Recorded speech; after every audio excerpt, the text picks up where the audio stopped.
আমাদের গ্রামে বৃষ্টিতে জল উঠে প্রায় বন্যা বন্যা। সব ভাইরা মাছ ধরতে বেরিয়েছে, নৌকো নিয়ে যাচ্ছে মাছ ধরতে। পুরো জল আর জল হয়ে গেছে, সব এখন মাছ ধরতে যাচ্ছে। এদিকে পুরো জল, জলে জল একদম পুরো। ওরা এখন মাছ ধরতে বেরিয়েছে ছোট্ট জাল নিয়ে।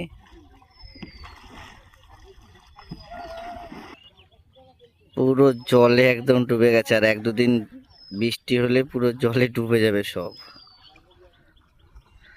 আর ওরা নৌকা চালাতে চালাতে কোথায় চলে গেছে।